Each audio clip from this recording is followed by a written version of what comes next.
Today is Monday, April 5th, 2021. Coming up on Roland Martin Unfiltered. Ooh, y'all, Republicans are big mad.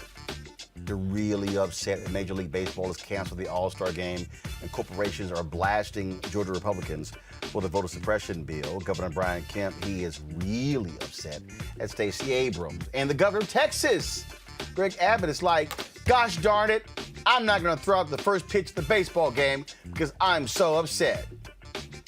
We'll talk about these spoiled-ass brats known as Republicans who are upset that we are fighting back.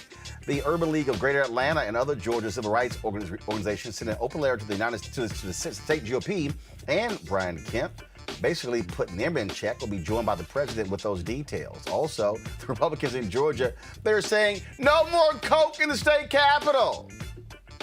I told y'all, they're a bunch of whiners. The murder trial of Derek Chauvin continues this week. Great testimony today, gripping testimony from the police chief of Minneapolis saying that Derek Chauvin violated department protocols, as well as the emergency room doc saying, no, George Floyd did not die because of drugs.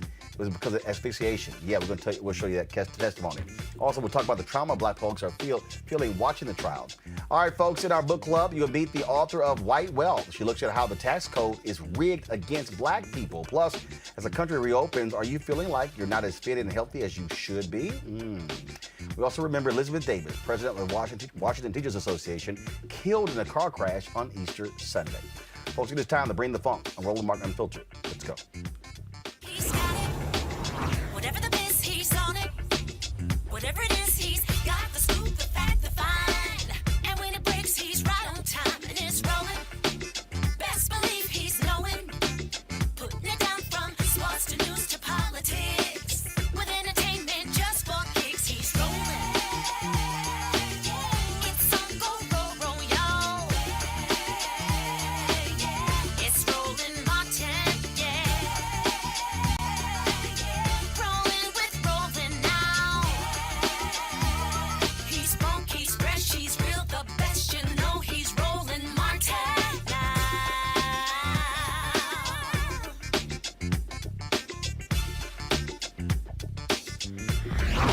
Martin.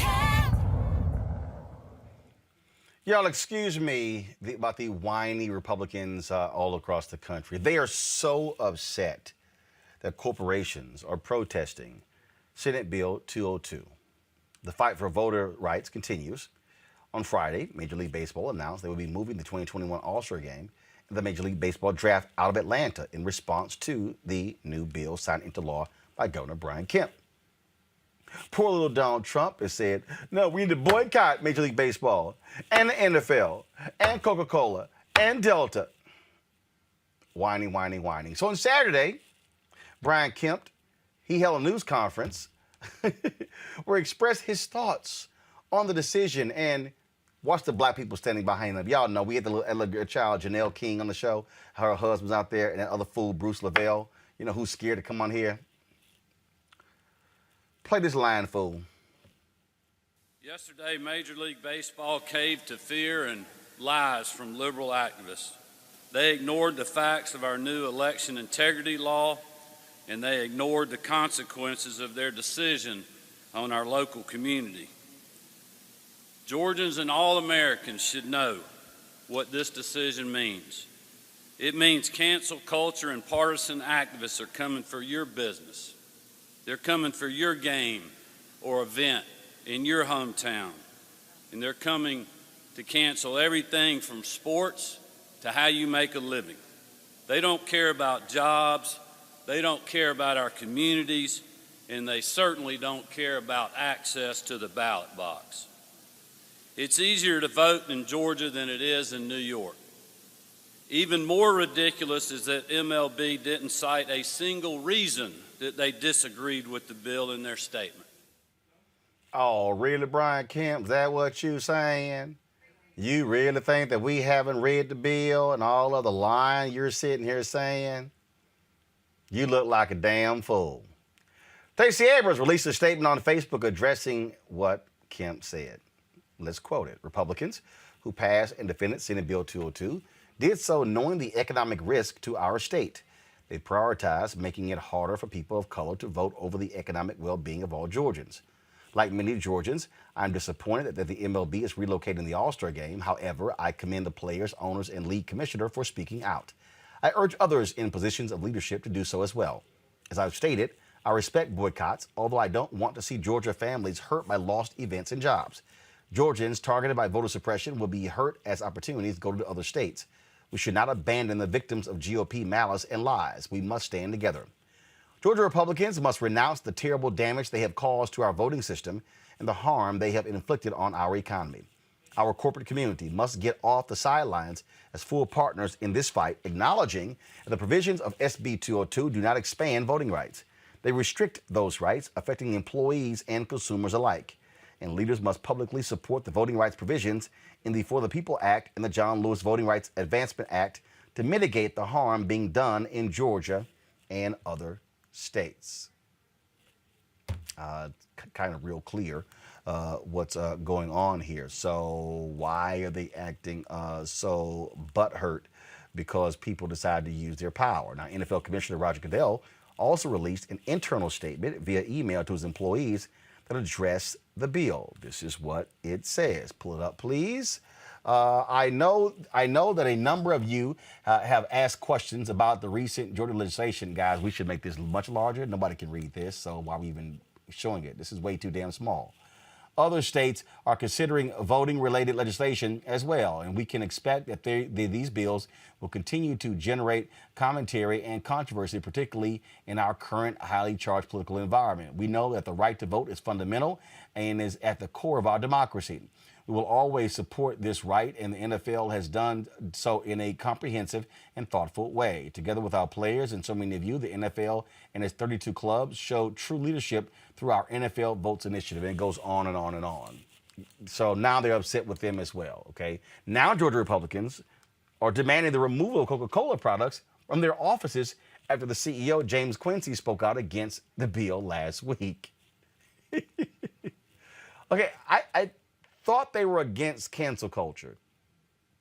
So really what they're saying is, we don't like cancel culture when you cancel us, but we're going to cancel everybody else. The Urban League of Greater Atlanta is calling for widespread condemnation of Georgia's new voter suppression law. Joining us now is Nancy Flake Johnson, President and CEO of the Urban League of Greater Atlanta. Nancy, I got to say, it has to be disheartening to watch these spoiled brats, these grown men and women, step forth and lie. Let's just be real clear. If if they did not lose both Senate seats, if Trump had won Georgia and not Biden-Harris, none of this would be discussed. None of this would be talked about. There would be no bill. They are mad. They are spoiled brats. They're mad because they lost. It's evidenced throughout the bill. So, Roland, what many people are talking about are the ID provisions that are certainly going to make it more difficult for 200,000 Georgians. That's a lot of people.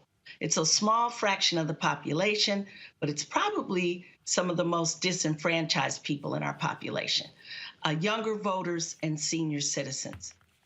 Now, the way that the state, the governor is trying to make the case that that really is not a big deal. They've taken away the fee. It's going to be free. All that's fine and good. But the important provisions that the governor has not spoken about publicly that are the most egregious in the bill has to do with taking over local election commissions. That is the most dangerous thing contained in the bill. Two things. The other thing is that the Secretary of State has now been stripped of the majority of the Secretary of State's power. Now that we know, you said it, it's likely a retaliation tactic for the Secretary of State of their party to stand up and validate an election that had no fraud. Multiple recounts, multiple lawsuits, all came to the same result, that this was the most error-free, the lowest error rate in the history of the state with the highest turnout. So the real important issue here is all of them are important collectively because they are designed to make it harder for people to vote. But the most important thing is that the state legislature, that is a majority GOP legislature, now has the power to take over a local commissioner's commission and the election process. And you can only extrapolate to say that they could potentially then overturn an election. That is the most egregious thing in this bill, and it's the thing that people are talking about the least. See, here's the whole deal, okay? And Republicans and I've been sitting here listening to all these people, and they always resort to, but what's wrong with voter ID? Okay, they always go through that. I did an interview earlier with David Brody, and on this show, aired on Newsmax, and it was really laughable because he talked about how this bill expands voting. I said, David, this is dumb. I said, you're literally getting rid of 80% of your drop boxes. I said, your drop boxes now will be inside. You now can't drop your absentee ballot off anytime you want to. You have to only drop it off between 9 and 5. The law also says that if I was a voter and I dropped it off, if I have a child, a niece or a nephew, a mom or a dad, I can't actually get their ballot and drop it off. No, because the law says no, only you can drop it off. So who the hell do they think they're fooling? They keep saying, you haven't read the bill. You haven't read the bill. You haven't read the bill. Yeah, we read the bill, and it's trash. It is. Oh, they can nitpick and pull some small provisions out. There's an extra Sunday for voting. But the truth of the matter is, we go from, I think it's 98 drop boxes down to 33 drop boxes. And we're still in the middle of a pandemic, and we don't know when the pandemic will be over. So you put the boxes inside a building that closes at 5 o'clock. What about all the working people? The majority of this state are working people who will need access to those boxes. It's all, I've just never seen such blatant, well, I guess we have. We've seen it for the last 4 years. Blatant falsehoods, either by omission or by direct attribution. And so at the end of the day, what we want, we are grateful for you and others to make sure people understand the full breadth of the bill. And it's the takeover provisions that would enable a party in power to take over, say, Fulton County elections and conceivably could change the outcome. Now, you remember, former President Trump called the governor. He called the Secretary of State. It's recorded. We've all heard it. They were asked to find 11,000 votes for clearly the purpose of overturning an election. The real question is, if this law had been in effect at that time and that call was not made public, could the state legislature have gone into Fulton County or any county where there's heavy population of African Americans or other people of color and disputed arbitrarily ballots to come up with this 11,000? That's not a lot of votes when you've got 159 counties. So Black people are 32% of the population in Georgia. The Latino population is about 10%. And you add in Asians, we're almost 50% of the population of the state. So what is the motivation for these sweeping changes if there was no fraud? It's clear. It's racially motivated, and it's motivated to have control over future elections. And we just can't let that happen, not here in Georgia and not anywhere. Well, it is interesting to see the whining of Republicans, and I'm really getting a kick out of, we want to get rid of Coca-Cola in the state capitol. There's a lot of retaliatory politics that plays out in our state.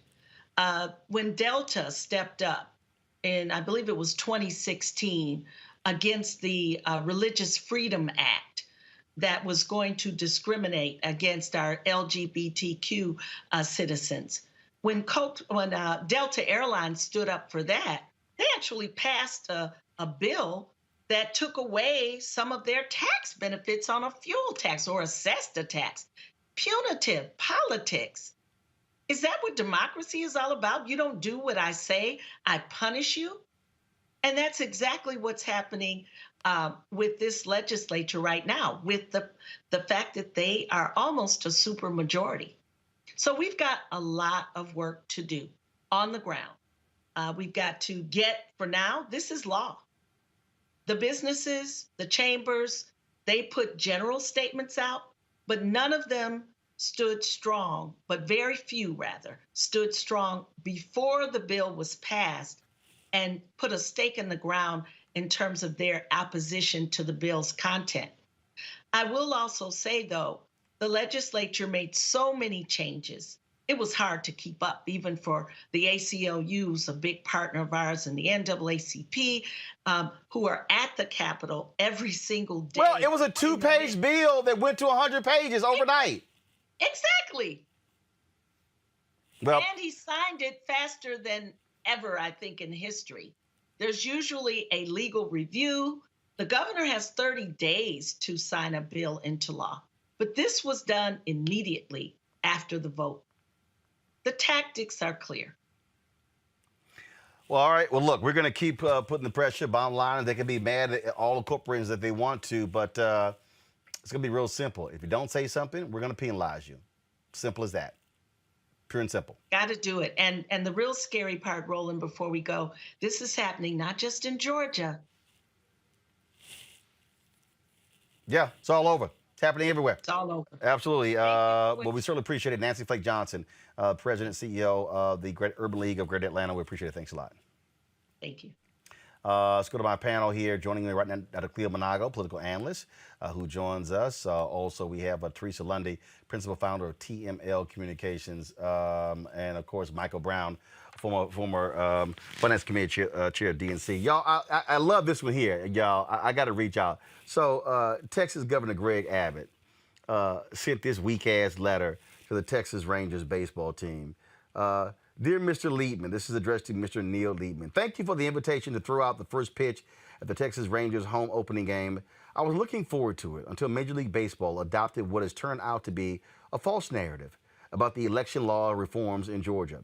And based on that false narrative, moved the MLB All-Star Game from Atlanta. It is shameful that America's pastime is not only being influenced by partisan political politics, but also perpetuating false political narratives. The state of Texas was proud to help MLB host last season's National League playoff games and the World Series in Arlington. However, I will not participate in an event held by MLB, and the state will not seek to host the All-Star Game or any other MLB special events.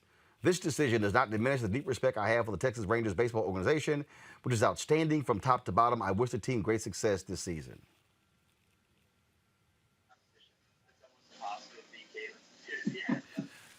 Teresa, I've never seen a bunch of weak-ass, impotent people. There's no group who thinks they're bigger victims than the Republican Party. Oh my God, everyone, these are election reforms. No, this is promoting the big lie. This is all about kissing Trump's ass and the crazy, deranged, sick, demented people who support him. They are angry that they lost, and so what they want to do is cheat.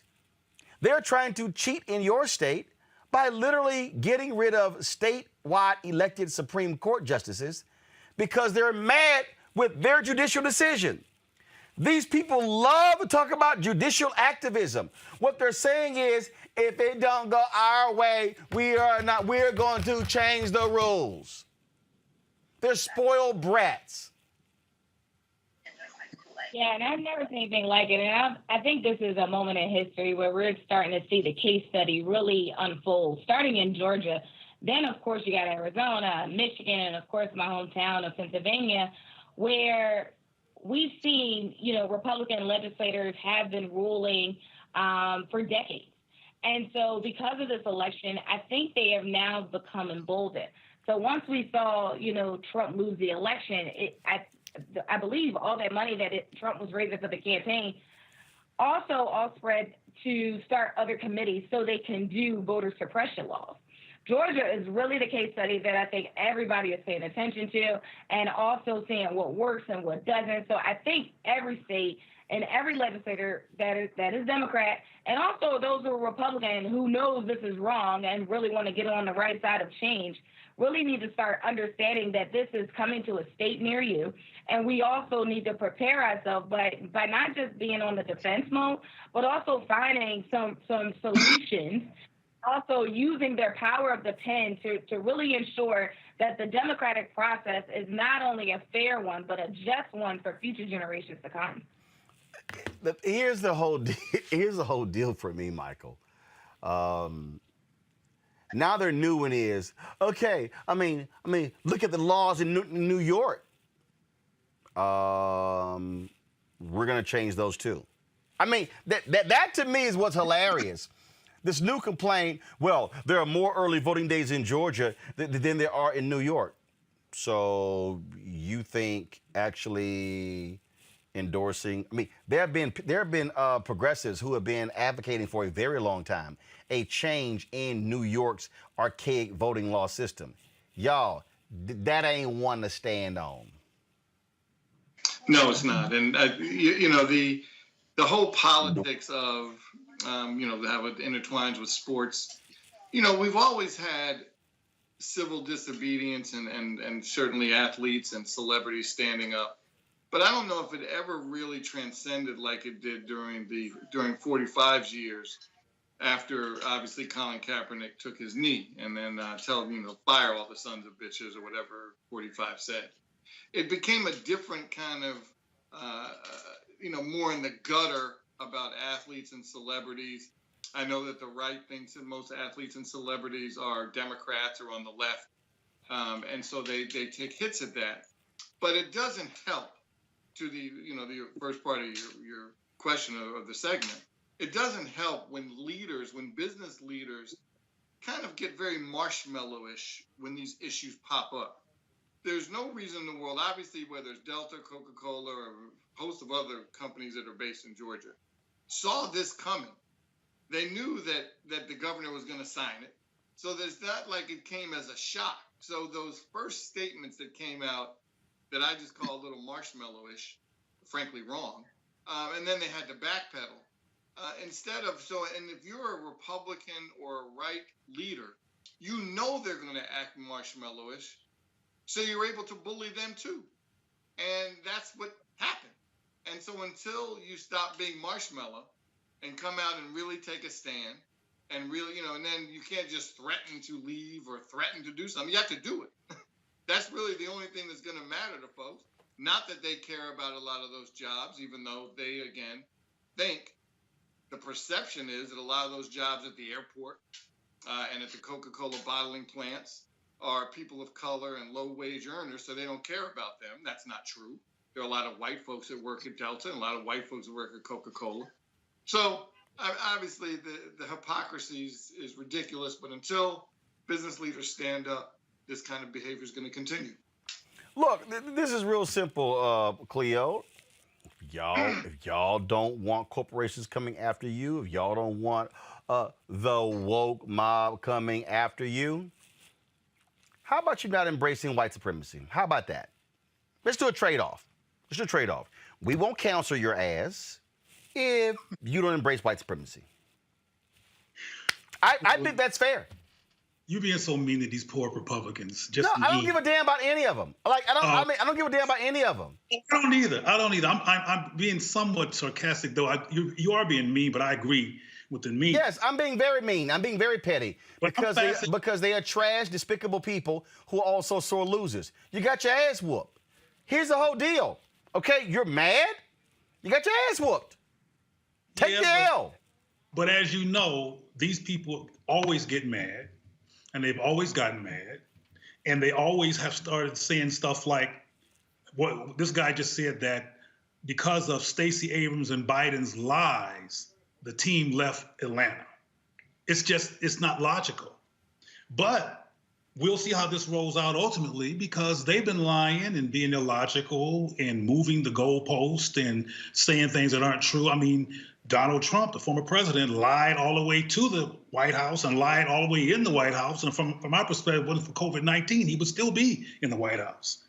So it'll be interesting to see how this all rolls out, because despite white supremacy, these people who love white powers, despite their kicking and screaming, it seems that they're losing. It seems that they're losing based on voting and all logical things. But the lies have to work for them.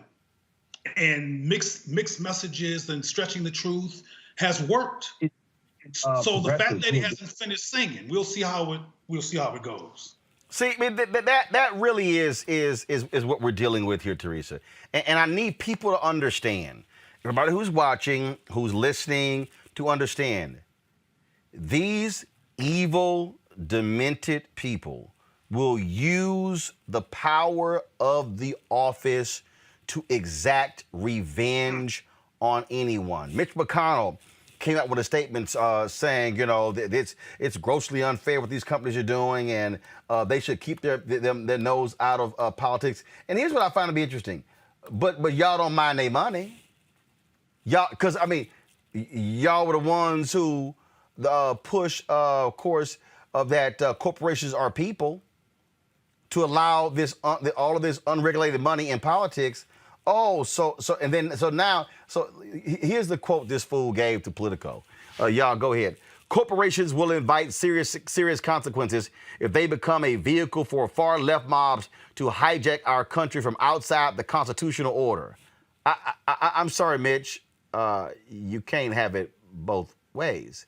You can't support Citizens United, which the Supreme Court deemed that corporations are people, and they get to have a voice in politics. Oh, I'm sorry, but then you mad. Boo, then you mad. Because they now speaking against something you like. So they were your bae yesterday. They were your political bae yesterday when y'all were getting all that money. AT&T is giving more than $500,000 to Republicans in Texas.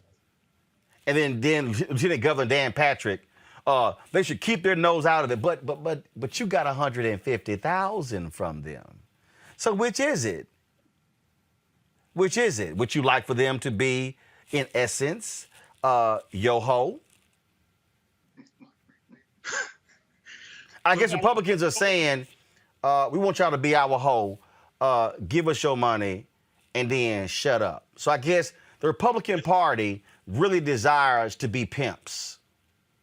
Y'all want to take the money, but then they can't talk back.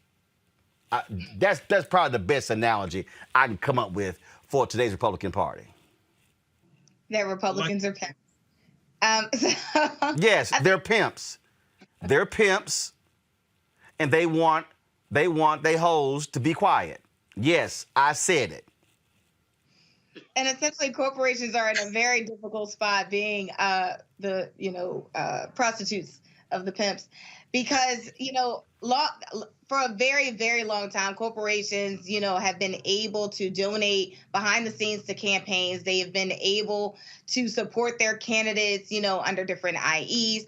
And I think now people are starting to take with all these websites and blogs and laws that you have to expose and basically tell all. Everything that's on a financial report, I think it's putting them in a very difficult spot where they have to make a decision. And they're like, we have to make a decision that hopefully doesn't hurt our business.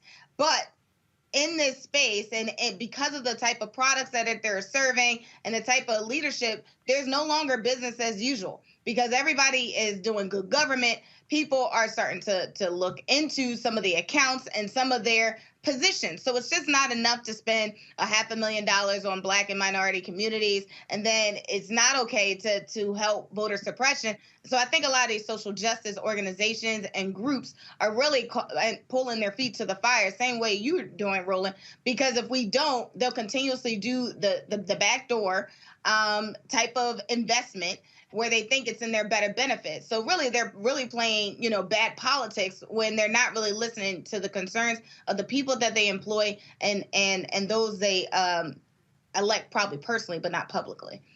I love this quote here, Michael, from Mitch McConnell.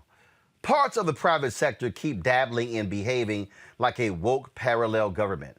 Corporations will invite serious consequences if they become a vehicle for far-left mobs. So he called them behaving like a woke parallel government. But again, lead pimp, you like they money.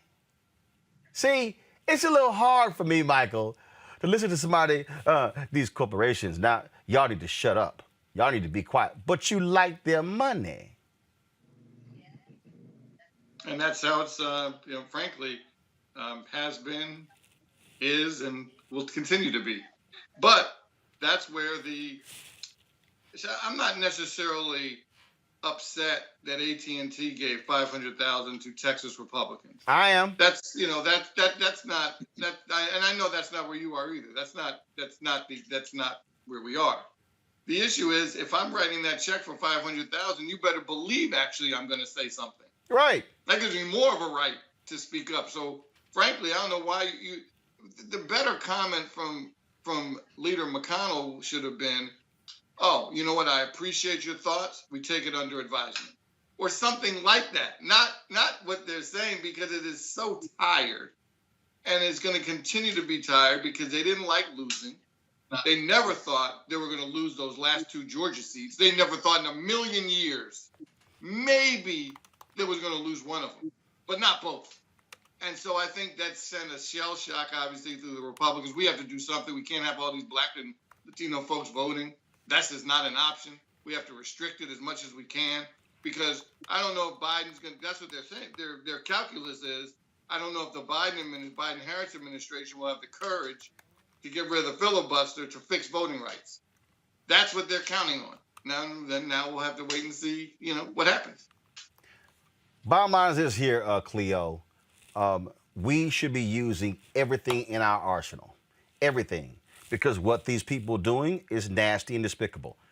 I remember what they did in North Carolina, how they specifically targeted Black voters. And that was ruled unconstitutional. And it was way beyond a voter ID. That's the little cover they love. Oh, you need an ID to go into the mall. And I see, we ain't falling for the okie doke. Okay? And my whole deal, and then the whole deal, but you haven't read the bill. Yes, we've read the bill, and the bill is trash. Call it for what it is. I agree with you, Roland, that they're dangerous. And again, I hate to sound so vague, but I'm waiting to see what happens because, I haven't been on your show in a while, and I'm back on the show at least today, and I'm hearing the same old issue around these white power mongers manipulating. I think the term pimp is appropriate because pimps are people who bully, who manipulate, who make false information up to make their victims confused. And that's why these people are using terms like, what do you say, far left mobs. They're trying to make people on the left sound like mean monsters who are coming to get you. And it's the same type of language that Trump used. And we'll see how it rolls out because it's worked for them in the past. Yes, we've seen some major changes based on the vote, based on the fact that, for example, even though Trump had 73 million people who voted for him and a few million more voted for Biden and Kamala, we still are in a heap here. The fight is not over. So I hope people realize that, like you said, we need to hang in there, we need to fight, we need to resist, and we need to be steadfast because people like Brian Kemp, they're all over this country and they're sending out mixed messages, they're pimping, and a lot of people get intimidated and become prostitutes for them, if you will. And some of these people in these corporations are trying to figure out what to do, Delta, et cetera. They're trying to go where they can keep their head up and get support from the government and stay in position, but they're not necessarily supportive of black folks and black people having power and equity. So it's a chess game, and we will see what happens. Again, when the governor of Georgia blames Biden and Stacey Abrams for the people leaving, the sports team leaving, that's manipulation. That's them doing what they do. And we'll see how it rolls out. Well, bottom line is this here. They better get used to more folks walking with their dollars, because guess what? Y'all can't shut us up, and we're not going anywhere. So I'm just letting y'all know, get used to it. We're going to keep wearing that ass out. We're going to keep it up. And if it causes you to lose money, guess what? You knew that before you passed the bill, but you still chose to pass the bill. And Roland, I think and we gonna wear that ass out, and if it causes you to lose more money, so be it. I think the spoiled brat metaphor is kind of problematic, because calling them spoiled brats implies that they're just children having tantrums. And I think this is war. Oh, first of all, I've always called it war. But what I'm saying is you're a spoiled brat when you're like, we lost, and it was a lie. It was voter fraud. Where's your evidence? Well, I don't have any, but there were buckets and buckets and buckets and bags and truckloads of ballots that were shipped in. They were just voting like crazy in Fulton County. We have no evidence of that, and actually Republicans say it didn't happen. Yeah, but no, that just... They want control no matter what. Oh, no doubt. No doubt they want control. No doubt. No doubt. But the bottom line is here. We're going to call every lie we're going to call out. Every lie we're going to call out. Got to go to a break. We come back. Today's testimony, Derek Chauvin murder trial. We'll break it down for you. Talk about getting called out by your former police chief. Yeah, that's what took place in today's trial. We'll show you next on Roland Martin Unfiltered. Cancel culture. The cancel culture. There is a vast and thriving right-wing cancel culture. She said something the cancel culture doesn't like. This is the number one issue for the country to address today. Cancel culture has become a Republican talking point, which pretty much guarantees it's been taken out of context to perpetuate their constant victimhood complex. But the idea that the public is turning its back on Republicans because of cancel culture is ridiculous. Now, it's time we stop using that term. Accountability culture is accurate. Consequence culture is accurate. If any occupation in America should be subjected to the whims of the public, it's our elected officials. If Donald Trump or anyone, for that matter, gets voted out of office, it's not cancel culture. It's democracy working as intended.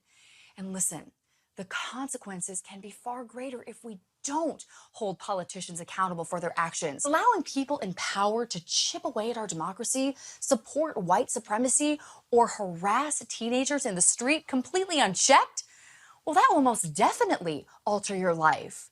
And while cancel culture is not the number one issue of our time, accountability culture for elected officials should certainly be up there on that list. And boy, do I understand why these mostly white conservative men are scared shitless. They've enjoyed an era of zero accountability with zero consequences. Sorry, we've all decided that era is effectively canceled. I'm Deion Cole, and you're watching Roland Martin Unfiltered. Stay woke.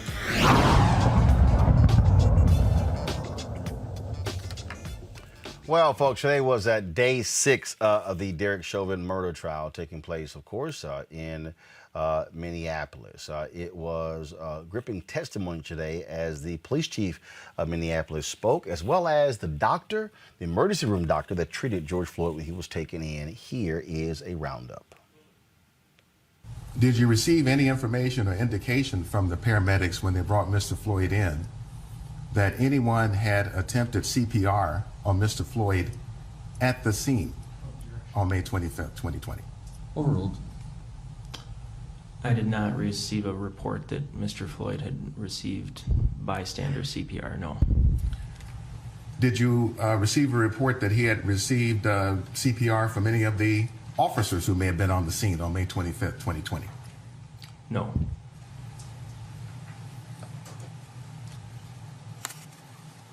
Is the administration of CPR right away important for you to know when you're dealing with a patient who has suffered cardiac arrest? Is it important for you to know about that? It is, in the sense that it informs the likelihood of survival. And what do you mean by that, Dr. Langenfeld? It's well known that any amount of time that a patient spends in cardiac arrest without immediate CPR markedly decreases the chance of a good outcome. Approximately 10 to 15% decrease in survival for every minute that CPR is not administered. And doctor, was your leading theory then for the cause of Mr. Floyd's cardiac arrest oxygen deficiency? That was one of the more likely possibilities. I felt that at the time, based on the information I had, it was more likely than the other possibilities. And doctor, is there another name for death by oxygen deficiency? Asphyxia is a commonly understood term. Thank you, Dr. Langenfeld. No further questions. Training is absolutely vitally essential to us as a department. And officers are paid while they're being trained, is that correct? Yes, they are. And would it be fair to say that part of the objective of training is to impart Minneapolis Police Departmental policies onto the officers so that they know what those policies are and are able to apply them? Yes, it's important through training that we're reemphasizing not only our policies but really our values as a police department and what our community expects of us. It's to help our officers, and it's also to help our communities at the same time. Does Minneapolis Police Department currently have a de-escalation policy? We do.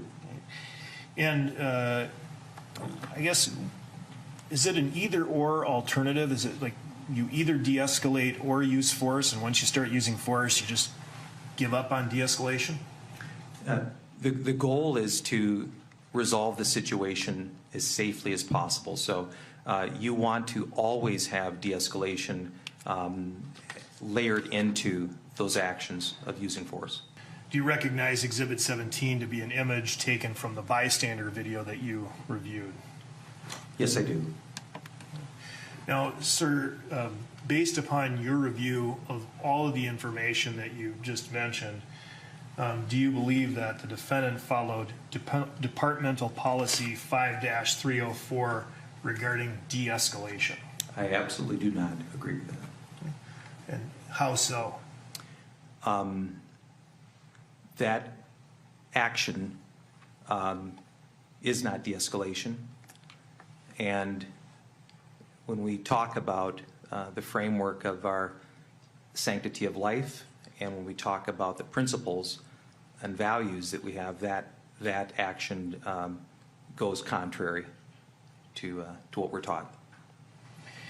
As you reflect on Exhibit 17, I must ask you, is this a trained Minneapolis Police Department defensive tactics technique? It is not. Well, we read the departmental policy on neck restraints. Is this a neck restraint? The conscious neck restraint by policy mentions light to moderate pressure. When I look at Exhibit 17, and when I look at the facial expression of Mr. Floyd, that does not appear in any way, shape, or form that that is light to moderate pressure. So is it your belief then that this particular form of restraint, if that's what we'll call it, in fact violates departmental policy? I absolutely agree that violates our policy.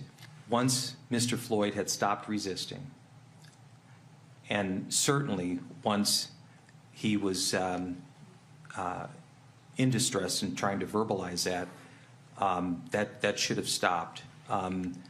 There's an initial reasonableness in trying to just get him under control in the first few seconds.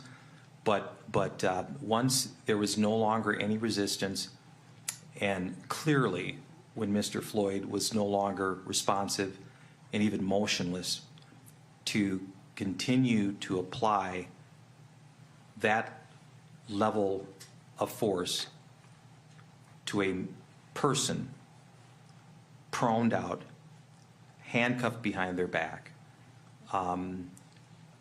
that in no way, shape, or form is anything that is by policy. It is not part of our training, and it is certainly not part of our ethics or our values. Not part of our ethics or our values. See what happens when you have a strong prosecution team. First of all, we need to give significant credit to Attorney General of Minnesota, Keith Ellison, for what they have done thus far, how they have approached this particular case. That, of course, was the emergency physician, Dr. Bradford Langenfield, and Minneapolis Police Chief Madaria Arredondo testifying today. Long day of testimony taking place there. Let's talk about this with Bernarda Villalona, Senior Trial Counsel for the Joey Jackson Law Firm. This had to be, again, Bernarda, one of those good days for the prosecution to have that ER doctor just obliterate the defense team's notion that it was drug use that killed George Floyd. Definitely. It was a definitely good day for the prosecution, because you got to think that the two main issues that the defense is going after in this case is, one, that George Floyd died as a result of a drug overdose, and that, two, that the use of force that Derek Chauvin actually used was one that is allowed by the department there in Minnesota. So today, both of those things came crackling down. And so, again, the defense tried to push the ER doc as well as the police chief. Didn't go so well. Yeah. It definitely didn't work out in his favor, especially the most telling thing and the most important thing that sticks out to me is that doctor said that for each minute that George Floyd went without any medical attention, that being CPR, there is a 10 to 15% chance that you are losing life. So that is what stood out more to me. But also more importantly is that George Floyd, unfortunately, was dead. He was in cardiac arrest from the moment that he was taken from the scene up until he was in the hospital. And it was just a technicality that a doctor had to pronounce him dead. In terms of the police chief, this whole questioning of, when was the last time you actually walked the streets? I mean, come on, really? It's the police chief. Exactly. But here what you have is that the highest ranked police official in Minnesota, in Minneapolis, you have the highest ranked police official telling you that the practices that Derek Chauvin engaged in on that day where he put his knee on the neck of George Floyd was one that is not done by the police department. It is not one that is condoned by the police department. It was one that was excessive and hence deadly. Where do you think they go in terms of where we go next with this trial? Because the prosecution is methodically walking this thing down, and so where do we go next? Well, it's going to continue along this same type of testimony, Roland, because you got to think from the very beginning, from opening statements, the defense already told you that what they're disputing is the cause of death, as well as the training of Derek Chauvin. Remember, they try to paint a picture in their opening that, wow, Derek Chauvin, that he was distracted by this mob of people that included some juveniles with a love shirt on, and that he took his attention away from George Floyd because he was scared, he was threatened. So that is the line of questioning that they're going into. However, too bad for the defense that today you saw it. You had the highest ranking police official as well as a training officer, the lieutenant, who has known Derek Chauvin for 20 years since he started the force, telling you, number one, this type of restraint is not used. Number two, this is deadly force. The force that he used is deadly. It is the last resort. Especially is extreme and excessive when you're dealing with a man that is not being violent, a man that is not resisting, a man that is not armed, a man that is in a prone position, a man that is handcuffed, a man that is not a threat to you. And you use the highest level of force. And that highest level of force is what got you here. Those 9 minutes and 29 seconds of that deadly force that you put on the neck of George Floyd. And what does that equal out to? Murder. All right, then. Bernardo, we surely appreciate it. Thanks a lot. Thank you. Let's go to our panel here. Cleo Monago, your thoughts, how this is going thus far. As, of course, the defense is trying their best to put George Floyd on trial. The prosecution keeps coming back. No. It's you, Chauvin. It's you. It doesn't look good for the defense. And the chief of police saying what he said seems to be nails in the coffin. But what I was thinking as I watched this, because of the previous conversation, is that the defense's logic that this was drug abuse and all the other things they're saying to kind of throw people off reminds me of what McConnell and Brian Kemp and these Republicans do. They are wrong and they're doing the wrong thing and they do damage like Chauvin has, and they try to find these excuses to blame the people who they're victimizing for what they're doing. Like, again, with Kemp blaming the Stacey and Biden for the team leaving when it's them who did it. It's a powerful metaphor, and the death of George Floyd is a powerful metaphor too, and the knee on his neck, and that he was pleading for his life and they didn't care. And I think that people who are watching this show, Black folks particularly, need to understand that the people who are resisting logic and who are fighting against our ability to vote and live our lives in the hands of police are really a serious threat to us, and we need to stand up against it in every opportunity that we get. But it don't look good at all for the defense, and again, we'll see what occurs. I mean, do you know who the jury is yet? Well, first of all, we don't know the names of the jury, but again, we do know a link of the jury. Teresa, your assessment. Yeah, I mean, it's been a full week of trying to understand 9 minutes and 29 seconds from the defense point of view. And I don't believe the public has even gotten to that point. I mean, honestly, the grief and the trauma of the witnesses that, their testimony of recording it and feeling like, they could have done more, they should have, stepped in. I mean, that has been really traumatizing for anybody who is there knowing that, someone literally died right before your eyes and there's nothing you can do. But like I said before, I think the prosecution is doing a phenomenal job and ensuring that we are staying on track and staying on focus, because once we get off focus, we allow the defense narrative to pretty much take over this case, in which we can't, right? We can't let this be another Zimmerman case. We have to make sure that the George Floyd case is not only a learning experience and educational, but true justice actually reigns here in the U.S. Michael. We can all certainly watch these videos as we've done time and time again, and the new footage, which is just traumatic. I mean, it's just awful. And to a lot of us, this isn't, kind of easy, open, shut. The problem is, in our country, in our system of justice, it just takes one juror to find some reasonable doubt to say, you know what, he was in danger, he's a big guy, and all it takes is one juror. And that's what's so troubling about these cases, where to many of us, it seems so easy and so open and shut. The problem is, in our system of justice, it just takes one juror back in that room who could have come in saying, I'm never going to convict this white guy, this white police officer. I don't care what the evidence is. I don't care what the videos. I don't care how these jurors try to browbeat me. I am not going to convict. Hopefully that's not the case. Hopefully we have jurors that are being objective, looking at the evidence. And keep in mind, too, over the last week, or however many days it's been for the prosecution to put on its case, and you're right, I agree with you, General Ellison should get a lot of credit along with the prosecutors. But during this last week, it's just been all the prosecution case. Yeah, we've heard some stuff in the media. Yeah, we've heard some of the cross-examination questions. But the defense puts on their case, too. And so we'll have to see what they come in with, though we don't, we certainly don't have to believe any of it, or it certainly doesn't matter. But just keep in mind, they have to get their shot too.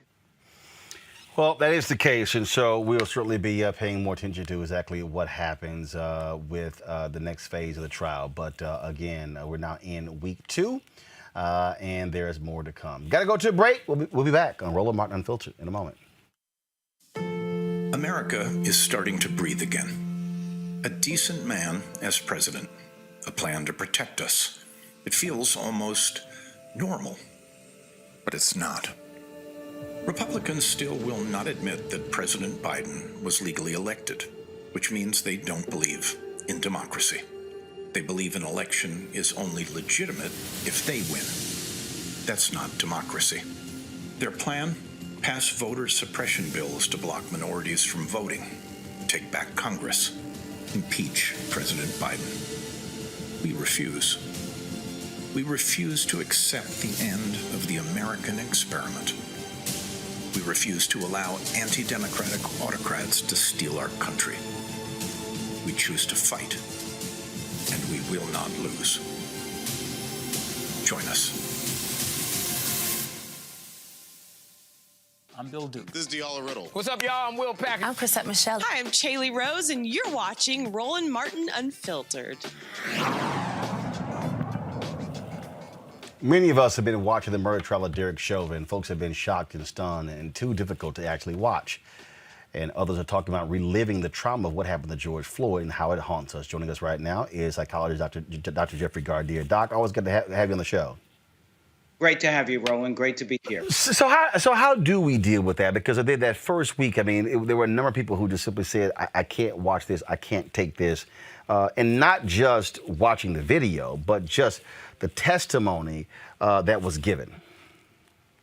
Yeah, certainly I've talked to many people who've said that they have not been able to watch it as well. And I say to them, look, get the information that you need. I know that we want to stay up on this. I know that we want to witness what's going on because this is history. Certainly the prosecution seems to be doing a pretty good job. There might be some sort of justice that comes out of this trial more than any of the others that we've seen. But when you've had enough, stop, turn it off. Instead, communicate with others. Talk to your loved ones. Let them know how you feel about this because, Roland, we're being re-traumatized over and over and over by watching the horrific death of this man.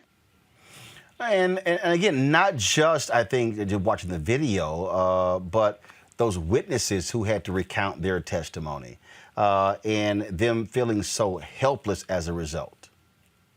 Yeah, I think many of us feel that way because I know there's certainly much more we could have done either through social protest, getting involved with community boards. I think we've kind of been sleepwalking through what's been going on, but certainly the pandemic has given us the empathy to wake up and realize that we can't let this continue to happen. I know you're talking about Chris Martin, you're talking about Darnella Frazier, you're talking about the elderly gentleman, Charles McMillan, how he cried like a baby on that stand. He cried because he knew that in his heart he wanted to do more, though he possibly couldn't do more. That Chris Martin wished that perhaps he hadn't given that $20 bill, or Darnella, was traumatized by watching what was going on in the streets against George Floyd. So certainly we're seeing from this trial more than on any other of them, Roland, the guilt, the collective guilt that these individuals who were there were feeling, but also the guilt and the shame that America has been feeling in looking the other way, and now they can't look away any longer. We'll go by panel for questions. I'll first start with Teresa Lundy. Teresa, you have questions for Dr. Jeffrey Gardier. Hi, doctor. So, I mean, the public is watching this day after day. Is there something that you can, give us for tips? I'm literally, my lunch breaks are now talking about this case, and what can we do so we don't, again, we're taking this into our homes. So what can we do to alleviate some of the stress?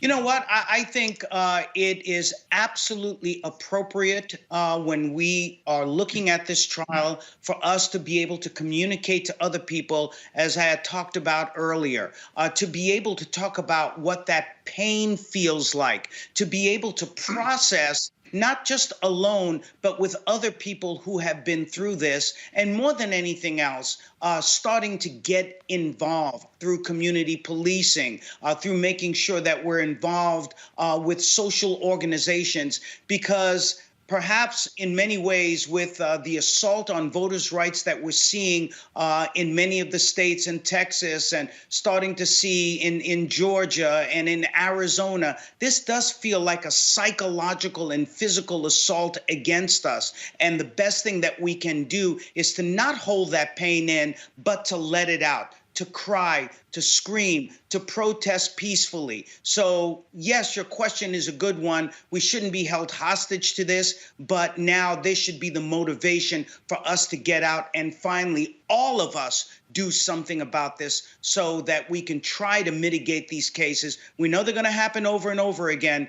but the more we can do to empower other people, to empower our children, to give them that dreaded talk, that's what needs to be done to keep people alive. Michael. And Doctor, how do you deal with, the urge or the temptation that many people have when you're having discussions with somebody that sees those videotapes in a different way? How do you resist the temptation when to pop them in the nose when they're saying something stupid like, "Oh, well, why didn't he just get in the car?" I mean, and you're watching this poor man lose all his bodily functions. I mean, what do you say to somebody that just seems ignorant to basically what's been going on in America for 4 centuries? I think more than anything else is letting them know the pain that you feel from the ignorance from what it is that they are saying, and to help them find their empathy, to help them find their humanity. And as a psychologist, I've run into this every once in a while, to explore with them what was the trauma that they faced. What are the untruths that they are in many ways digesting that keeps them in denial as to what's going on? And how has white privilege not only destroyed in many ways many of our rights, but how has it destroyed who they are, that they don't have the potential to look at a human being and say, "Oh my God, we cannot allow this to continue happening." Look, I think there are many people who have made that conversion, who have been able to change, who have been able to touch their own empathy and humanity through COVID, but more than anything, through this horrific death of George Floyd. Anyone who still sees this as something as if it was George Floyd's fault, well, I think that is a deeper issue for that person on that other end of the spectrum. Thank you. Thank you, Doc. Cleo. Greetings, Dr. Gadir. It's my perspective that Black people are in a trauma trance. We are already traumatized.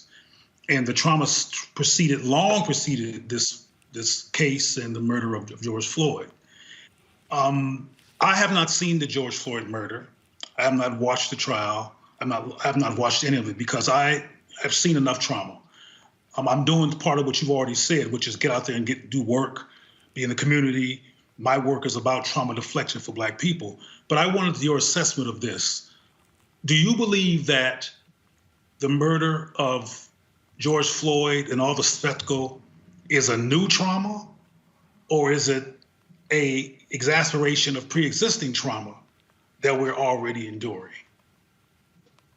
Many people have used this word re-traumatization. We use it a lot in psychology and social work to talk about children perhaps who've been sexually or physically abused or received some other abuse. And as they're growing up, they're still seeing and receiving that abuse every day. I truly believe that Black and brown people and others who've been marginalized are experiencing that trauma every day. The racism, the institutional racism. And yes, it is a perpetual state of trauma, of emotional hurt. And that's why I believe that racism does kill. We know that people begin to break down when they have that fight or flight mode dealing with racism. And that's why we must find a way to address this. This is not about an ideological difference. This is about life and death for those on the streets who have been killed, who are unarmed or some other situation, and for those of us who live day to day, living while black. That in itself can kill us. It has certainly been a difficult one. Doc, what do you propose after this trial? You know, what do families do? I mean, what do they say to their children?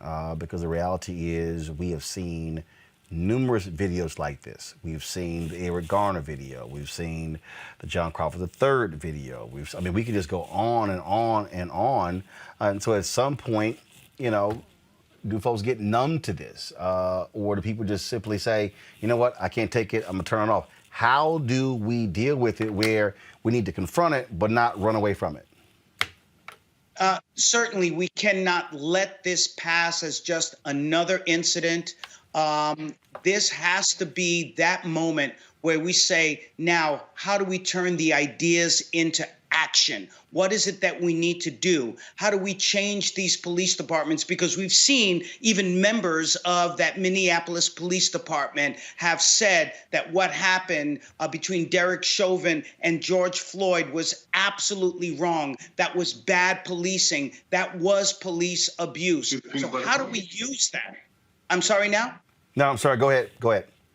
Yeah. And so how do we use that to begin to change police departments across the nation? But just as importantly, how do we begin to educate our children to be able to not only avoid these situations, but own these situations by integrating in and becoming part of these police departments, part of community policing, to becoming politicians, to becoming leaders that are able to bring all people together to stop this kind of hate. All right. Dr. Jeffrey Gardia, we certainly appreciate it. Thank you so very much. Thank you, Roland. All right, folks. Man, some sad news I got a text message today about a sister who appeared on our show a couple of times. The folks in the DMV education community, they are mourning the death of Elizabeth Davis, the Washington Teachers Union president. She died in a two-car crash in Prince George's County Sunday night. Now, she was elected to one of the city's most powerful labor positions in 2013. The 70-year-old educator spent the last year leading the more than 4,000-person union through school closures amid the pandemic.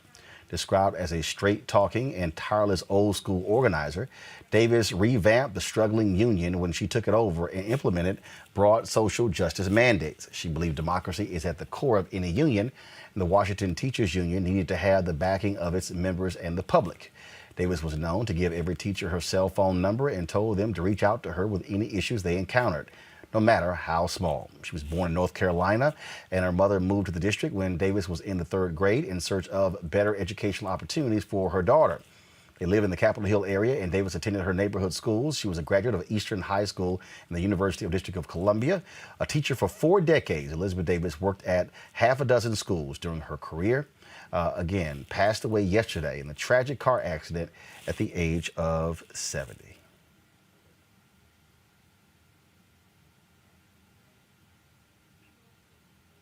We'll go to a break. Back in a moment.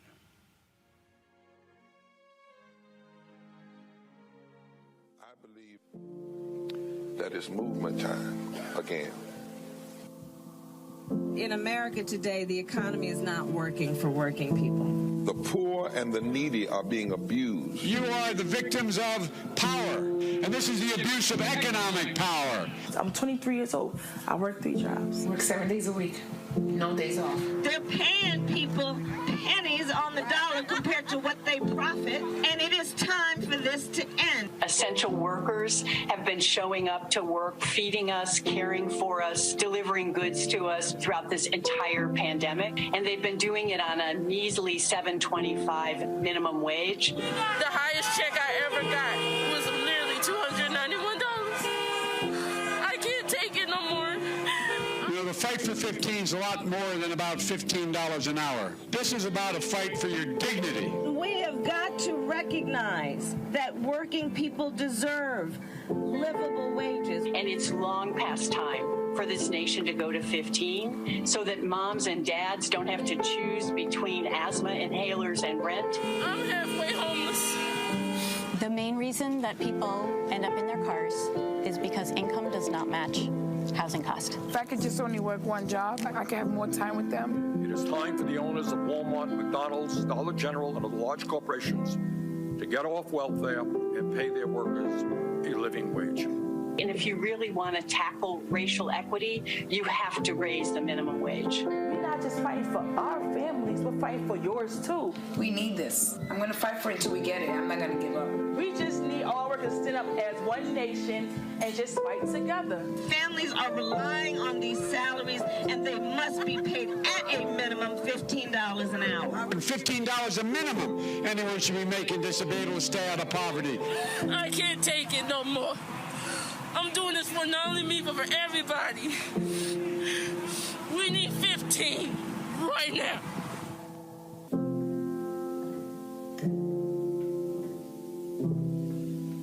Hello, everyone. It's Kiara Sheard. Hey, I'm Taj. I'm Coco. And I'm Lily. And we're SWV. What's up, y'all? It's Ryan Destiny, and you're watching Roland Martin Unfiltered. Oh, y'all, The Whiteness of Wealth is a recently released book that examines how the current tax code unfairly taxes black people and prevents us from achieving the same kind of wealth our white counterparts have access to. Joining me now is Dorothy Brown. She's the author of The Whiteness of Wealth. Dorothy, glad to have you here. All right, Dorothy, so let's just be honest. Most people, they hate taxes. They don't want to spend the time doing taxes. They don't want to sit here and bother. They are like, look, I got other stuff to do. And so lay out your thesis here in terms of your notion of how the tax code is hooking white folks up and screwing black people. Yes, so hopefully by the time they finish listening to this interview, people will realize taxes really do matter. So my research, which is based on 25 years of scholarship, shows that when white Americans and black Americans engage in the exact same thing, whether it's homeownership or marriage or jobs, tax policy advantages how white Americans do the behavior and disadvantage how black Americans do the behavior. So your next question is, what are you talking about, right? So let's take home ownership. First of all, tax subsidies for home ownership are only going to benefit people who own homes, and the majority of black Americans don't own homes. But that's not the worst piece of the puzzle. The worst piece of the puzzle is when black Americans own homes, tax law doesn't help them the way it helps white Americans. Why? Because black homeowners live in different neighborhoods from white homeowners. And the most homes that appreciate the most are in white neighborhoods where most black Americans don't live, and white Americans don't want to live next to too many black Americans. When homes appreciate and sell for a gain, tax law says if you're married, the first $500,000 of gain you get tax-free. So you say, well, Dorothy, what's the problem? When black people sell home at a gain, they get $500,000 tax-free. When white people sell homes at a gain, right? Well, no, because the people with the most gains are those living in neighborhoods that are almost all white. That's not where most black homeowners live.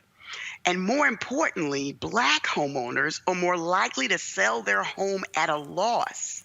And tax law doesn't allow losses on the sale of homes. So again, let's sort of walk through this. And so when you talk about the tax code, when you talk about, for instance, right now there are blue state Democrats who are trying to get the provision of the property taxes, the mortgage taxes, put back on the books. That was removed by the Trump folks and Republicans because, frankly, they wanted to penalize those particular blue states. Right. Well, if you're black and you're renting, if you're renting a home, that doesn't benefit you. That's right. That's absolutely right. That's absolutely right. So any tax subsidy for home ownership is going to benefit white Americans more than black Americans because the majority of white Americans are homeowners, but the majority of blacks are renters. And so when we look at the black home ownership rate, 40, 41, maybe 42% right now, white Americans, it's above 60%. And so what's happening is our money is being handed to somebody else, and we're getting no return on that. But the person who owns the property, they're the ones who are benefiting from that. That's right. That's absolutely right. That's absolutely right. So, and I'm sorry, go ahead. Go ahead. And when you look at home ownership in America, white middle class is built off the backs of home ownership. But it's not the same for black homeowners because we do not get the same return on our investment when we become homeowners because we live in neighborhoods where the homes don't appreciate as much.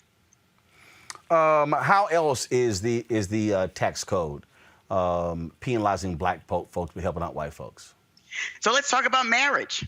When white people get married, they are more likely to get a tax cut. Why?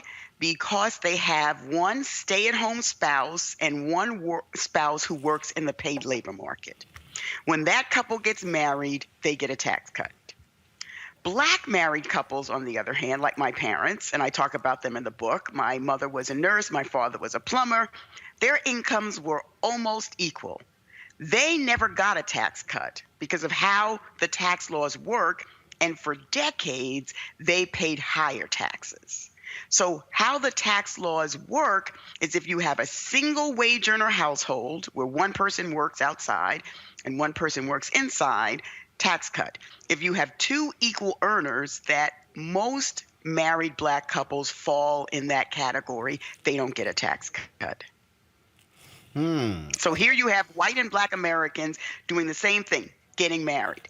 But tax law advantages how white Americans do marriage. One single wage earner household, and disadvantage how black Americans do marriage, which is two equal earners.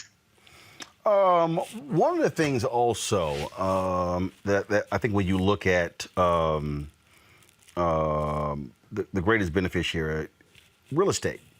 Frankly, yes. How Trump, the game is played, how you can just write stuff up, all sorts of different things like that. That also, again, when we're not owning land, we're not owning properties, owning building, we're not taking advantage. Look, I tell people all the time, and I remember when I would hire people to do my taxes, and people go like, "Man, I can't believe you spend that money." I said, "Well, first of all, if I hire somebody to do my taxes, that's also a tax write-off."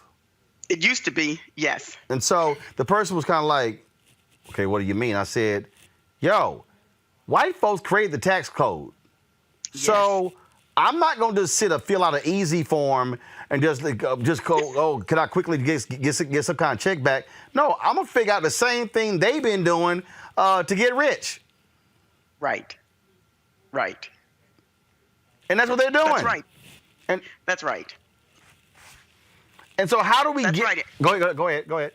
I was going to say, and the real problem, I mean, the thing that struck me the most is, we're told if you buy a house, if you get married, if you do all these things, then you'll be able to build wealth. And here we have tax laws saying, but if you do it while black, no tax break for you. Questions from our panel. Michael, I'm going to start with you. First, good work, cousin, on your book. My last name is Brown, by the way. Thank you. See, trying to claim the Omega, man. Move on. If you have, when we talk about the wealth and the tax code and how does gentrification play into that? So when you talk about obviously the neighborhoods, especially neighborhoods that are changing, and when a family, when a grandmother passes away and the children have the option of taking it over, and they're like, I don't want to pay these high urban taxes, I'm going to sell it. Is that should they hold on to that property and maybe rent it out to help pay some of those expenses, or should they take the $500,000 or the $1 million or whatever it is and walk away? Well, usually if a neighborhood is gentrifying, they're not going to have the option of $500,000, right? It's not appreciated that much. You need the neighborhood to gentrify, and then you can sell it for a lot of money. The problem is you see elderly homeowners in that situation, and they've been in their home for decades, and then the neighborhood gentrifies, and then property taxes shoot up, and they're unable to pay their property taxes, so they wind up losing the home and the possibility of equity. So if there are options, then you want to stay in the home, rent it out so that you're the owner. And when gentrification occurs, property values are going to increase, and you're going to wind up with potential wealth from selling the home, tax-free. Got it. Cleo Monago. I'm shaking my head because I know what she's saying is true, and it almost kind of answers some of my question. My question for her was, what's an example of the recipe out of this situation? The situation of the Black barriers to the wealth that white people get to access. You just gave it. Yeah, and here's the problem. Black people are between a rock and a hard place. So let's stick with home ownership. If you want a good financial investment, then you want to be the only Black person in the neighborhood, in the all-white neighborhood. But that comes with problems. It comes with your neighbor calling the cops on you when you're trying to get in your house. It comes with you having to fight with the school because your Black child has been targeted for doing nothing. So you have to deal with what I call racism triage, right? You have to deal with this nonsense and figure out, well, I got to fight that battle, but I can't fight that battle. So it's a good financial investment, but you're dealing with a lot of stress. Alternatively, you buy in an all-Black neighborhood or racially diverse neighborhood where your children will see other people who look like them, where your neighbors won't call the cops, but you won't get the financial benefit you would in the all-white neighborhood. So I would advise people, live where you want to live, but be conscious and intentional. So don't be house poor if you're buying in an all-Black neighborhood or racially diverse neighborhood. Stay away from home equity loans because your house is not going to appreciate the way your white colleague's house who lives on a different part of town does. All right, then. Well, look, that is certainly some critically important advice. I just really, you know, again, we go back to this whole, we hear all this talk, financial literacy. And this to me is where when you don't know, you don't know. And I just think in so many ways, we've got to have constant education, constant classes, churches, organizations. I know we love our organizations and our meetings, but the bottom line is here, if you're getting people to understand the tax code, understand how wealth is created, understand how folks write things off, gifts they make to organizations, things along those lines, that you know, all that's important. And I think for too many of us, and I get it, for a lot of us, frankly, we have this idea that, you know what, that's for the folk who making six figures and higher. But there are other families who are not making that, but they are armed with the information. And when you're armed with the information, that is what changes the game. That's absolutely right. Absolutely right. And so that's just what I'm encouraging our folks to do, to get more of the information, to understand why we must really have a totally different outlook when it comes to our financial planning. And last point, if you could speak to, not allow our folks to use the excuse, well, my mama and daddy never told me. Okay, now you can change that. Yes, you can read my book, right? And recognize the system was not designed for Black wealth. When Black Americans wind up wrestling wealth out of this system, it is, as I talk about in the book, it's a bit of luck and it's a bit of strategy. So the more you know, the more you can do. But the one thing I want your listeners to think about is this system was not designed for us to build wealth. So if we want to build wealth, we have to be smarter. Yeah, no, we were the reasons they built wealth. Right. Yeah, it wasn't for us at all. So, but it is a matter of getting us to understand that, again, the information. That's the piece. That's right. It's the constant information. All right, again, put the book up, please, y'all. Just one more time, folks, to understand the whiteness of wealth, how the tax system impoverishes Black Americans, and how we can fix it. Dorothy A. Brown. I appreciate it. Thanks a lot. Thank you. All right, folks, got to go to a break. We'll be back on Roland Martin Unfiltered in just a moment.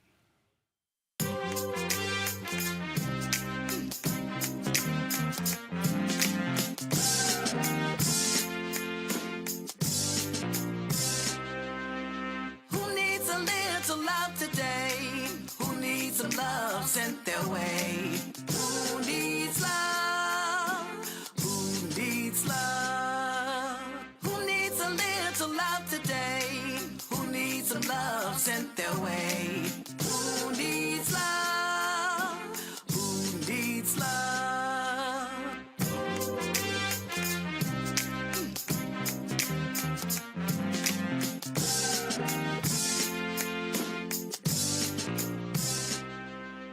Hey, I'm Cupid, the maker of the Cupid Shuffle and the Wham Dance. What's going on? This is Tobias Trevelyan. And if you're ready, you are listening to and you are watching Roland Martin Unfiltered.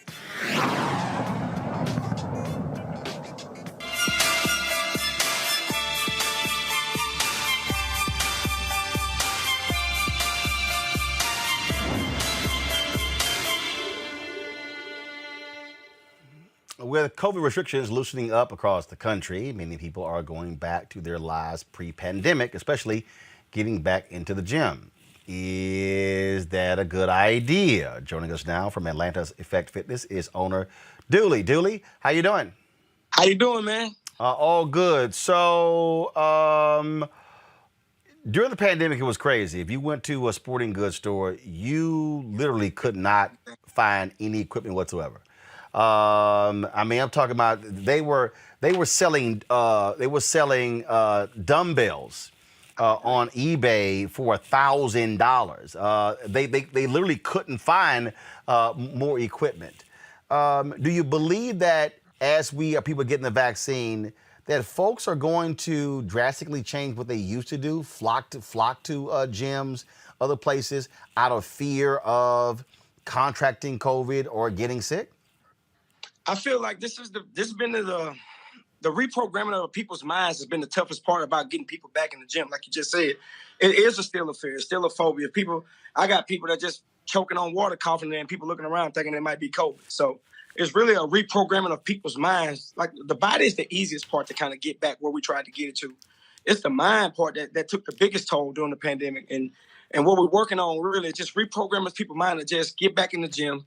Understand that, yes, other things going on, but the things that you actually can control is your health and your wellness. So I feel like the biggest part that's for the pandemic is just being reprogramming people's minds. And when you talk about pre-programming their minds, have you seen, first of all, what's been blowing up? People are doing these virtual workouts. And so how have you, as a business owner, how have you had to shift your business? Same way. Like I said, we were really all about in-house. So during the pandemic, we even launched an app. We had our businesses almost quadrupled during the pandemic because literally it forced us to, like I said, reprogram the way we thought about business in the fitness industry. And we started our own app, and we got pretty much the same amount of people doing this stuff virtually as we do in-house now. So it's been a beautiful thing for us as well. So this video we're playing right now, I mean, again, that's a packed joint. It's going to be a little hard to get folk to go back to that, bro. Absolutely. We understand that. And that's why, like I said, as a business owner, like we're taking all the proper steps. That's why we pride ourselves on what we're actually doing throughout the day. So as far as the fog and the sanitizing after each and every class, we don't like you said, the equipment. We no longer share equipment. You have to bring your own equipment to the gym. We make it to where literally, if you don't feel comfortable about being here with us, please download that app. Let's get it in virtually. But we are taking every step, all the precautions to make sure that everyone that comes here feels safe. Even setting up COVID testing outside of our gym on your way in. So we feel good about all the steps we're taking about having that many people back in here. How do you feel about this New Jersey gym owner who's like, the hell with these restrictions, I'm going to open. He's getting fined. Now he's offering free memberships to people who won't take the vaccine. Wow. I try my best to mind my own business, but in that case, I say I'm about the people. So if I didn't feel I could keep people safe, I wouldn't invite people to me. I don't know if I would do that based on restrictions. Like I said, here in Atlanta, things are a little bit different, as you know. Our governor is pretty proactive as well and opening up things. But more so than him or the government, I just feel good about what we're doing. Like I said, I try not to put our faith in anybody else's hands. I want to make sure we sanitize, and I want to make sure we got proper cleaning, like top-graded cleaning companies. I want to make sure that everybody brings their own equipment and keeping themselves safe when they come back up in here. Questions. Cleo, you're first. Well, I was wondering, how does the app work? Does the app have like Zoom or some kind of visual on it where you Absolutely. involved? So with the app, it's pretty much like anything with an Xfinity cable box. You can do it live or you can play it back on demand. So the best thing about the app is unlimited class. Once you got the app, you can do classes all day long. We have 3 live classes per day. So you got one at 5:30 a.m., 12, and then 5:30 p.m. And literally, once it's live, it's live. But when it's over, we upload the best class of the day, and you can do that all day long. And we keep changing out the videos. Every day it's a different type of class. It's a different type of workout. So what we're doing in-house, you guys are also doing virtually. So you have on demand as well. Mm-hmm. Cool. Absolutely. Michael. So do you think Dooley, do you think the business of gyms will change after the pandemic is over, whenever that is, later this year or next year? Do you think the Planet Fitnesses and the LA Fitnesses and all those kind of gyms will survive, or will they continue to make it? I think it's going to be hard for any gym to survive that's not taking care of the people. Like I said, now people are being exposed, or you can't just put a bunch of equipment in a building and tell people to come to me. So now you got to make sure that these things are clean. You got to make sure that like when you walk into these places, you got some sanitary stations, and you got to make sure that like you got to take care of the people now. You can't get by with just having some equipment and telling people to come work out with me. So it has already changed. So if you're a gym owner and you're handling business and you making sure you're taking care of your people, you'll keep having people. Again, so last question for you. What advice will you give to anybody who's watching in terms of if they're deciding to go back? What should they be looking out for to caution themselves? What procedures should they be saying? You know what, this gym needs to have this and this and this in place before I get back involved. It takes two. So we're gonna do this. I think people, before you step back into the gym, make sure your mind is right. Make sure you're fully committed to and ready to come back before you ever come back. Try as many online and virtual options as you can before you ever step foot back, because most gyms and people, like, it's just a certain way to work out. And I just want to make sure people get their mind right before they ever step foot back in the gym, because nobody's putting pressure on you. Like I say, that's why you got all these different virtual options. But when you're ready to come back, like I said, make sure your gym is make sure you got to wear this mask to even get into the gym. Make sure the front desk staff they're checking temperatures. Make sure that people are always cleaning up and wiping down every piece of equipment once it's used. So if you don't see no sanitation stations, you don't see no temperature readings when you're walking in the buildings, you don't see no mask like that you might want to be cautious about entering that place. All right then, Dooley, we really appreciate it, man. Thank you so very much. I appreciate y'all, man. All right then, Cleo, Michael, we really appreciate you joining us as well. Teresa, thank you so very much for being with us as well. Super Black, good to see you. We certainly have y'all back soon. We really appreciate it. Thanks a lot. We're going to close the show out, folks, with this. And that is every Monday, Moral Mondays, the Poor People's Campaign has been engaged in their moral revival. Of course, driving this whole issue of the Poor People's Campaign. I just want to show some of you today's Moral Monday.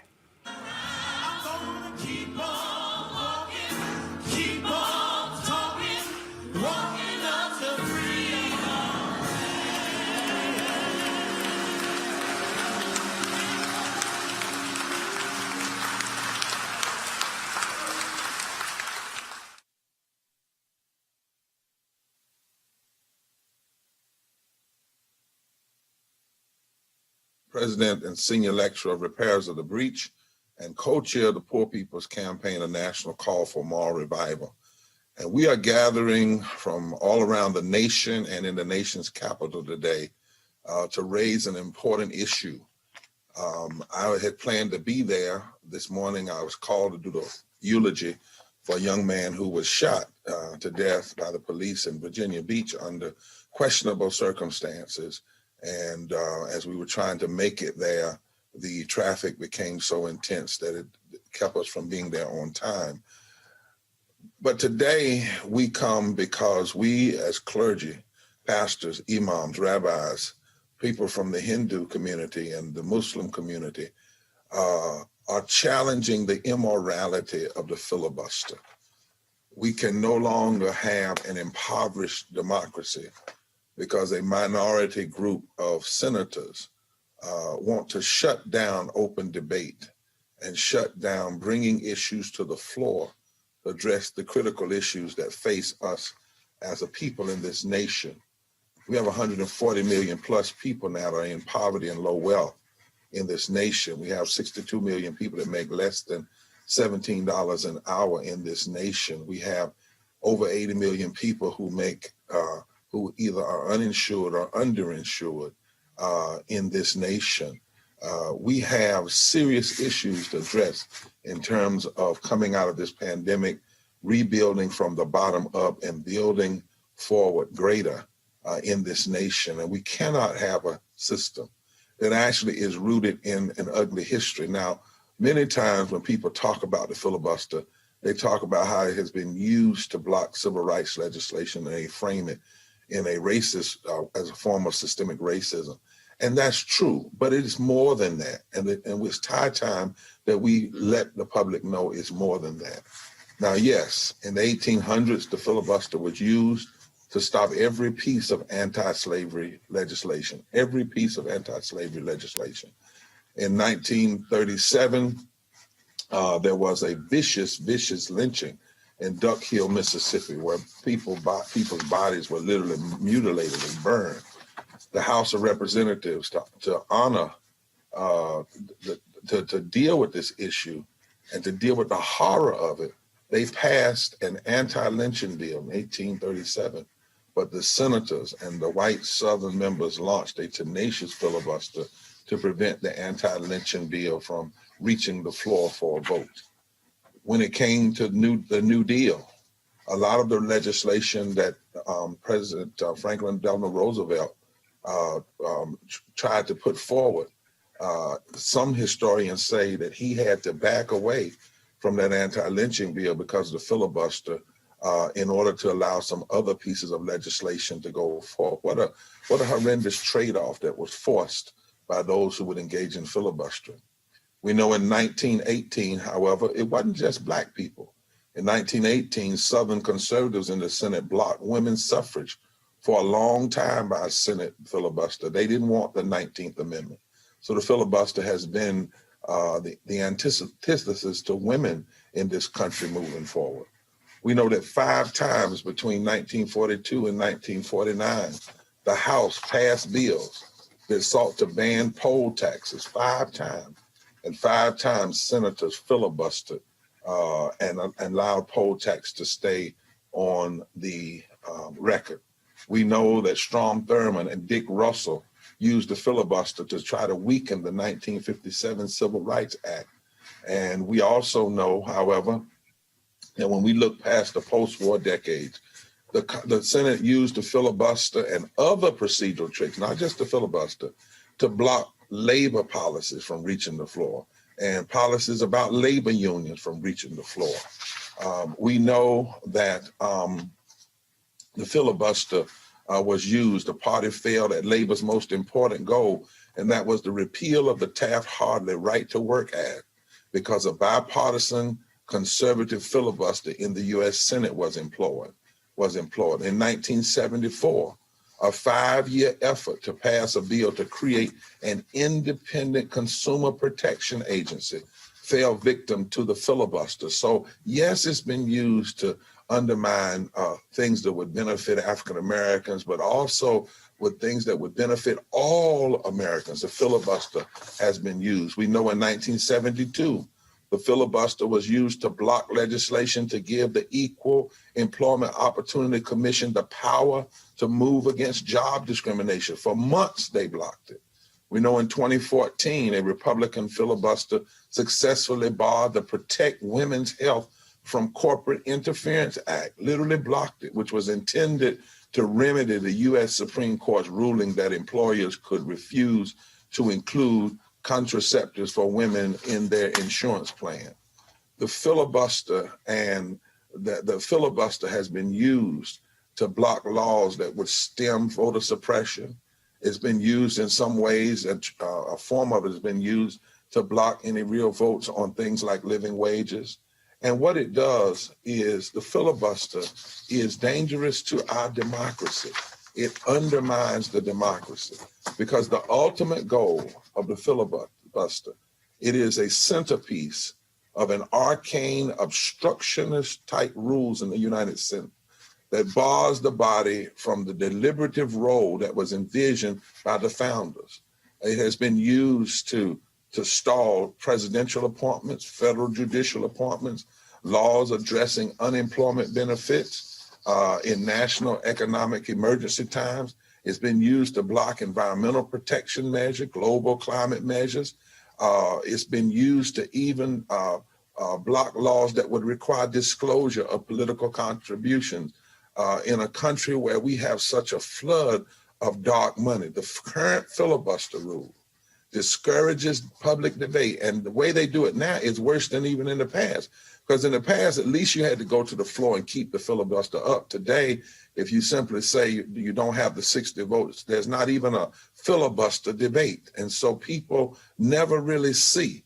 What the filibuster does is it blocks people from seeing, it blocks those senators' constituents from seeing where they really are. And at the end of the day, the filibuster is immoral. It does not provide the freedom and the liberty that should be in a democracy. It causes us to have an impoverished democracy. It allows injustice to flourish. And anything that allows injustice to flourish and inequality to flourish is not in line with our deepest moral values constitutionally, which call us to establish justice, and not in line with our deepest moral values religiously, that calls us to care for the least of these and to lift from the bottom and to lift up those. There's a great scripture in the Bible in Isaiah 10 that says, "Woe unto those who legislate evil and rob the poor of their rights." The filibuster, more often than not, has been used to rob the poor, rob African Americans, rob women, rob workers of their rights. And it is not right. And we as a national body of clergy and pastors and religious persons from all different faiths representing tens and tens of thousands of people today in Washington, D.C. and around the country call for the ending of the filibuster. It is time for the Senate to have honest, open, full debate on the issues of our day. We don't need any more to have living wages blocked and health care to be blocked and infrastructure that lifts from the bottom up to be blocked and money for public education to be blocked and those things that would make this democracy better. This is not about left or right. It is not about conservative versus liberal. It is about right versus wrong. And so today we commit to create holy trouble. We're going to trouble the walls and trouble the Senate. We're going to trouble the senators. We're going to call them. We're going to organize voters. We're going to push people out because it is time to stop the filibuster. Lastly, the filibuster by name. One language says it really means to talk to death. And another language, the filibuster, means to rob. Well, it's time to stop talking to death in ways that block us from having the real discussions we need to be having about justice in this society. And we cannot allow the robbery to go on anymore. No longer can a minority of senators block those things that would lift more than 140 million people out of poverty and low wealth. That is not the American way. It is not the intentions of this democracy. And we as people of faith and religious leaders are calling it out. It is immoral, it is sinful, and it is wrong, and it must stop. I turn the program now back over to those that are in D.C., and then you'll hear from other great. That was Reverend Dr. William J. Barber. I would surely appreciate it. Thank you so very much. Folks, if you want to support Roland Martin Unfiltered, please do so by joining our Bring the Funk fan club. Every dollar you give goes to support what we do, making this show possible. Of course, you can go to Cash App, $RM Unfiltered, PayPal.me/R Martin Unfiltered, Venmo.com/RM Unfiltered. You can also go to Zelle, Roland@RolandSMartin.com. You can also go to Roland@RolandMartinUnfiltered.com. And so we had some folks who sent in a few. Let me go ahead and read some of those. So I wanted to, first of all, I'm going to read off. There were a number of people, of course, who sent in their contributions. And so I wanted to go ahead and read some of those names, allowing us to be able to do that. So let me pull that up. Perdita Wilson, Ketty Gamba, Ernest Mims, Lisa Jenkins, Cheryl Dugan, Cheryl Earl, Doretha Scott, Bobby Cole, Darlene Hancock, Shalata Sankofa. We certainly appreciate your support. We also, Jeremy Thomas, David Rogers, Sybil Aid Sokan, Joetta Drake, Deborah Childs, Mary Edwards, Renee Yancey, Sean Wagner, Linda Jones, Sharon Holder, R. Strickland, Roosevelt Green, Cynthia Calloway, Natalie Jackson, Ozuri Smith, Patrick Ellis, Coretta Washington, Dexter Brown, Deborah Ellerby, Sheila Van, Yvonne Magwood, and Valerie Kimes, or is it Kims? So we had some folks who sent us a few cards here. Let me see here.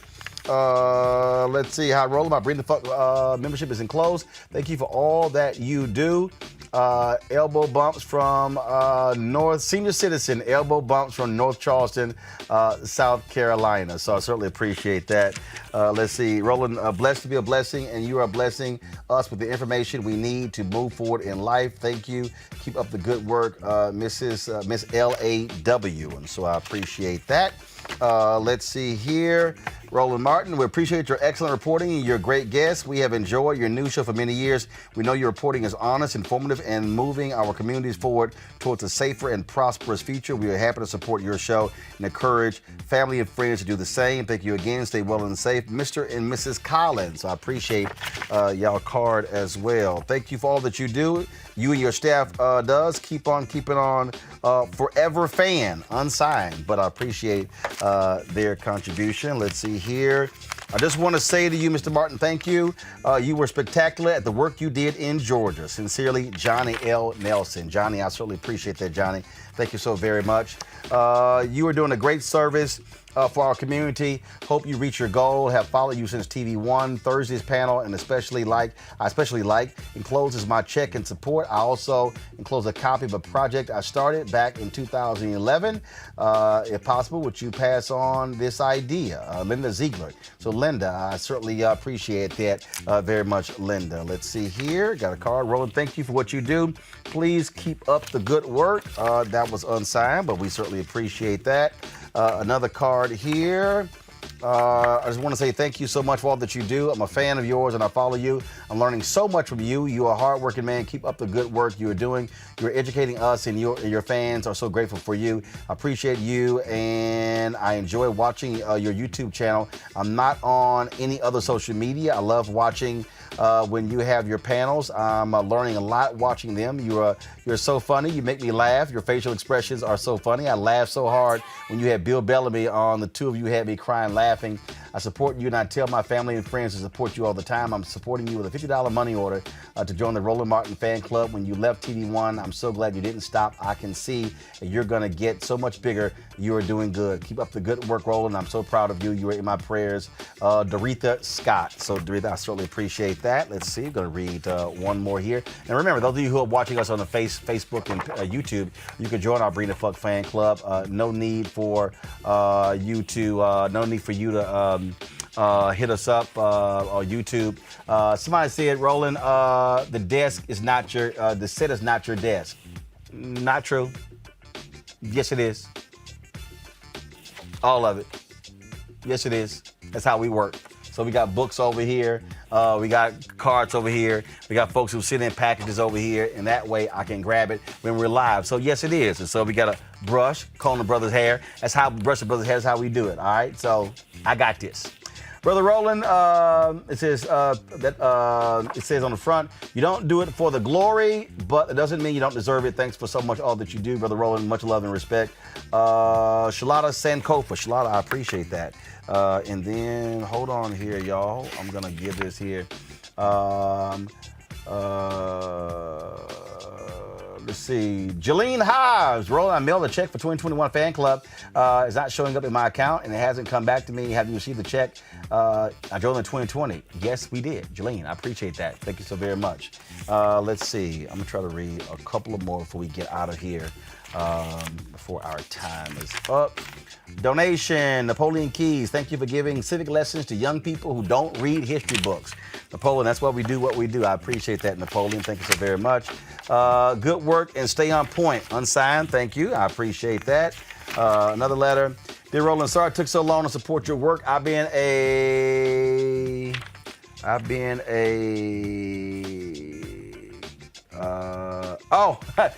freeloader, loving the information you provide but not contributing. Hopefully I can send you a payment every month of at least $10. I know it's not much, but it's the best I can do right now.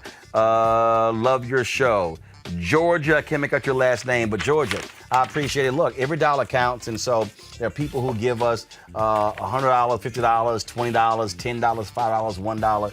We appreciate every single person who supports this show and who contributes, and so trust me, every dollar matters. Hey, Roland Martin, I love the way you bring the funk. I am joining your fan club. Here's my $50. Darlene Hancock. Darlene, I appreciate that, Darlene. Thank you so very much. I'm going to read two more. Okay. Herbie Holland Jr. I just love what you do. I listened to the speech you gave over Zoom on Friday, February 26th to the college, and it was really on point. I watch your show every day. I'm a monthly contributor to your Bring the Funk fan club, $50 every month. I just wanted to say, listening to you and the guests you have on your show talk about black problems for black people is refreshing, and you're the only black media outlet I listen to. Because of you, I have been enlightened on books such as Martin Luther King's Where Do We Go From Here, as well as the sneakers you put on display during your Zoom speech to the college. So I immediately went and ordered a pair. That was the black-owned company in the Gas Footwear. I also like the fact that you're an alpha. So is my brother Troy. Wish I was, but I'm not. But I do have a master's degree. Keep up the great work and inspiring all of us to be better blacks and to support black media and business. Herbie L. Holland Jr. And then he said, P.S. Here's another $50 to your platform. So Herbie, I appreciate that, y'all. And I got one more, y'all. Mr. Roland Martin, we're always watching your show, so here's a money order for $100. We thank you for the many things you and your panel have on your show. So we, Herbert Richardson and Sandra Scott, support the work you are doing, so we are keeping you in our prayers. God has blessed you and the vision you have been given. Hope to send you more $100. Again, Herbert Richardson and Sandra Scott. Y'all, I certainly appreciate that. Everything that y'all, all the notes, and so I can't read all of them, but I just zoomed through about 15 of them, and so we had some extra time, and I appreciate that. Thank you for the cards that y'all send in. It is greatly appreciated. So we hopefully we will be able to let you know. I'll be able to show you in about 30 days. New space that we're going to be moving into. We visited today. I signed a lease. Got to go through 2 more phases, but it's going to be a phenomenal space. Your dollars is making that possible, folks. It's a much larger space. Right now, we really only have this one set look. Where we're going, we're going to have 4 different set looks. Trust me, y'all, it's going to be off the chain. I can't wait to show y'all. I got the video sitting over here right now, but trust me, y'all going to like it. So that's it for us, folks. Again, Cash App, $RM Unfiltered. PayPal.me/R Martin Unfiltered. Venmo.com/RM Unfiltered. Zelle, Roland@RolandSMartin.com. Roland@RolandMartinUnfiltered.com. Money order, New Vision Media, 1625 K Street Northwest, Suite 400, Washington, D.C., 2006. That's it for me. I'll see y'all tomorrow. Take care. God bless. Howard!